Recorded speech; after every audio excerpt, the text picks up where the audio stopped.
एक बार की बात है। निचले हिमालय के पहाड़ियों में बसे एक छोटे से शांत गांव में भरत नाम का एक जवान लड़का रहता था। भरत अपने गुस्सैल स्वभाव और अशांत मन के लिए पूरे गांव में प्रसिद्ध था। उसका मन हर समय विचारों से भरा रहता। विचारों के इस तूफान ने उसके मन को पूरी तरह से अशांत कर रखा था। शांति तो जैसे उसके जीवन से गायब ही हो चुकी थी। वो हर समय अपने विचारों में खोया रहता और एक तनावपूर्ण जीवन जी रहा था। अपने अशांत मन और गुस्सैल स्वभाव की वजह से उसके घर वालों और गांव के लोगों से भी उसकी जरा सी भी नहीं बनती, जिस वजह से वो खुद को और भी अकेला और अपमानित महसूस करने लगा। एक दिन की बात है, भरत अपनी गांव की गलियों में टहल रहा था कि तभी उसका सामना एक बूढ़े बौद्ध भिक्षु से हुआ, जो कि एक पेड़ के नीचे ध्यान की अवस्था में बैठे हुए थे। बौद्ध भिक्षु के चेहरे से एक निर्मल शांति की आभा झलक रही थी।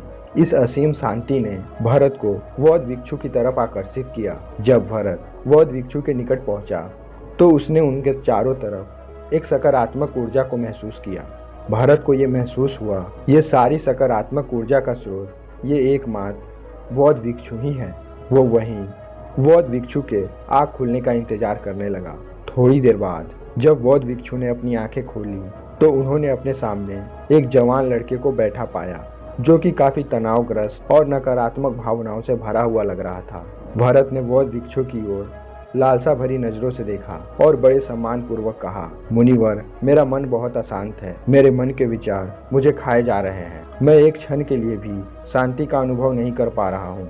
क्या आप मुझे सिखा सकते हैं कि मैं अपने इस अशांत मन को शांत कैसे कर सकता हूँ? बौद्ध भिक्षु ने भरत के दर्द को समझते हुए उसकी ओर दया भरी नजरों से देखा और कहा, मेरे प्यारे बच्चे, मैं तुम्हें एक कहानी सुनाना चाहता हूँ।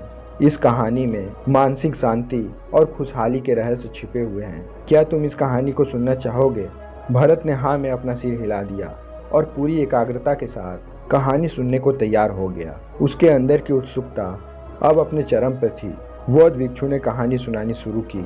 बहुत समय पहले की बात है। एक नगर में शक्ति नाम का एक आदमी रहता था। शक्ति बहुत ही महत्वाकांक्षी व्यक्ति था। उसे हर काम में लोगों की तारीफ चाहिए होती थी। अगर उसे किसी काम में असफलता या फिर लोगों से बुराई सुनने को मिलती तो वो गहरी चिंता और तनाव में चला जाता। उसका मानना था कि सफलता और भौतिक संपत्ति उसे मनचाहा सुख देगी, लेकिन वह जितना ही सफलता और तारीफ के पीछे भागता, वो उतने ही गहरे मानसिक तनाव में डूबता जा रहा था। लेकिन एक दिन अचानक ही शक्ति का सामना उस समय के प्रसिद्ध एक बहुत ही बौद्ध भिक्षु से हुआ, जिनका नाम था महाकौशल।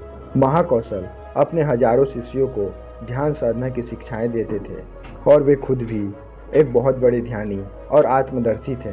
महाकौशल की अद्भुत एकाग्रता और स्थिर चित्त की वजह से शक्ति ने उनसे अपने भटकते मन को शांत करने के लिए उपाय पूछा। शक्ति ने कहा, भंते, मैं हमेशा सफलता के लिए भागता रहता हूँ और लगातार और भी अधिक पाने के लिए प्रयास करता रहता हूँ, फिर भी मुझे कोई अस्थायी सुख और आत्मसंतुष्टि नहीं मिलती। मैं और भी ज़्यादा परेशान और चिंता में डूब जाता हूँ। इस निरंतर बेचैनी के बीच मुझे शांति कैसे मिल सकती है? भिक्षु महाकौशल ने शक्ति की ओर करुणा भरी नजरें से देखा और कहा, तुम्हारा मन एक अशांत नदी की तरह है, जो हमेशा बहता और दौड़ता रहता है, कभी भी स्थिर नहीं रह पाता। अपने अशांत मन को शांत करने के लिए तुम्हें अपने विचारों को बिना किसी रुकावट के जाने देने की कला सीखनी होगी। शक्ति हैरान था, लेकिन मैं विचारों को कैसे जाने दे सकता हूँ? आखिर मैं भी तो अपनी इच्छाओं और महत्वाकांक्षाओं से जुड़ा हुआ हूँ। यह सुन महात्मा भिक्षु मुस्कुराए और कहा, कल्पना करो, तुम्हारे हाथ में पानी से भरा एक गिलास है। अब तुम जितनी देर तक इसे पकड़े रहोगे, ये उतना ही भारी होता चला जाएगा, और अगर तुम इसे काफ़ी लंबे समय तक पकड़ के रखते हो तब तुम्हारे हाथ में दर्द होना शुरू हो जाएगा। लेकिन अगर तुम अपनी पकड़ ढीली कर देते हो और इसे जाने देते हो तो बोझ खत्म हो जाएगा।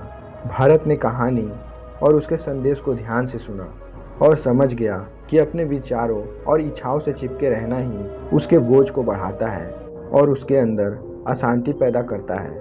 अब भरत को कहानी के अंत का सुनने का बेसब्री से इंतजार था। बौद्ध भिक्षु ने कहानी को जारी रखते हुए कहा, शक्ति ने महाकौशल महात्मा की बात मानते हुए विचारों को जाने देने का प्रयास करना शुरू कर दिया। अब वो अपने विचारों को केवल देखता, उसमें डूबता नहीं। उस पर जरा सा भी मनन नहीं करता। अब उसने विचारों को पकड़ना छोड़ दिया था। उसके अंदर विचार उठते और स्वतः ही समाप्त हो जाते। धीरे धीरे उसे ये महसूस होने लगा कि उसकी इच्छाएं और लगाव ही उसके सभी दुख के कारण हैं। जैसे जैसे शक्ति गहरी साधना में उतरते गया, उसने पाया कि वर्तमान में रहना ही आंतरिक शांति का एकमात्र स्रोत है। वह स्वयं को वर्तमान में स्थिर करके अपने मन के नियंत्रण बकबक से छुटकारा पा सकता है। धीरे धीरे शक्ति का मन एक शांत सरोवर की तरह हो गया, जो अपनी चारों ओर सुंदर दुनिया को महसूस कर रहा था। जैसे जैसे गांव भर के लोगों में शक्ति की इस अद्भुत व्यक्तित्व के बारे में पता चला, गांव भर के लोग उसके दर्शन करने आने लगे। अब वह भी लोगों को विचारों से कैसे मुक्त होएं, इसकी कला सिखाकर स्वयं के भीतर शांति पाने का मार्गदर्शन देकर लोगों के बीच शांति और प्रकाश का ज्ञान स्तंभ बन गया। कहानी खत्म होने के बाद भरत ने उस बौद्ध भिक्षु से पूछा, मुनिवर, मुझे इस कहानी में गहरी सीख मालूम हुई, लेकिन मैं अपने मन को कैसे शांत कर सकता हूँ? भरत के इस ईमानदारी भरे प्रश्न पर बौद्ध भिक्षु ने कहा, अशांत मन को शांत करने का अभ्यास आत्म जागरूकता से शुरू होता है। अपने मन में उठने वाले विचारों को देखने के लिए हर दिन एक समय निकालो। वो भावनाएं जो तुम्हारे मन को उत्तेजित करती है, उन पर ध्यान दो।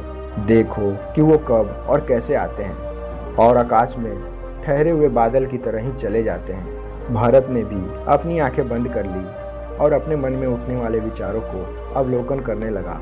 जैसे ही उसने अपने मन के अंदर उठने वाले विचारों पर ध्यान देना शुरू किया, उसे ये महसूस हुआ कि उसके भीतर चिंताओं, निर्णयों और इच्छाओं की निरंतर धारा बह रही है। केवल इस एहसास नहीं, उसे एक अद्भुत शांति का एहसास करवाया। उसे यह भी एहसास हुआ कि वो इन सभी विचारों और भावनाओं से अलग है। बौद्ध भिक्षु ने आगे कहा, जैसे शक्ति ने अपने हर तरह के विचारों और लगाव से खुद को अलग कर लिया था, उसी तरह से तुम भी अपने मन को परेशान करने वाले विचारों, इच्छाओं और भावनाओं से खुद को अलग कर सकते हो। ऐसा एक दिन में नहीं हो सकता, तुम्हें इसका प्रयास निरंतर करना होगा। जैसे ही तुम्हारे मन में फालतू के विचार आए तो उनमें डूबो मत, उन्हें जाने दो और केवल वर्तमान क्षण पर अपना ध्यान केंद्रित करो। लेकिन मुनिवर, भरत ने बीच में ही रोकते हुए कहा, क्या होगा अगर विचार और भावनाएं इतनी मजबूत हैं कि वो बनी रहें और मन को छोड़ने से ही इनकार कर दें? बौद्ध भिक्षु ने भरत की बात पर सहमति जताते हुए अपना सिर हिलाया और कहा, ऐसे कई मौके आएंगे जब तुम्हारे मन में विचारों का बवंडर चल रहा होगा। जब तुम्हारा मन तुम्हारी बिल्कुल भी नहीं सुनेगा, तो ऐसे समय में तुम्हें अपनी सांसों की ताकत पर विश्वास रखना होगा। बौद्ध भिक्षु ने भरत से फिर एक बार अपनी आंखों को बंद करने के लिए कहा और अपने पेट को फूलने और पचकने को, उसमें जो समय है उसे महसूस करने को कहा और अपनी सांसों पर ध्यान केंद्रित करने को कहा। फिर बौद्ध भिक्षु ने समझाते हुए कहा, जब भी तुम्हारा मन उत्तेजित और अशांत हो जाए तो तुरंत ही अपनी सांसों पर लौट आओ। सांसों की नियमित गति तुरंत तुम्हें वर्तमान के क्षणों में वापस खींच लाएगी और एक शांति का एहसास करवाएगी।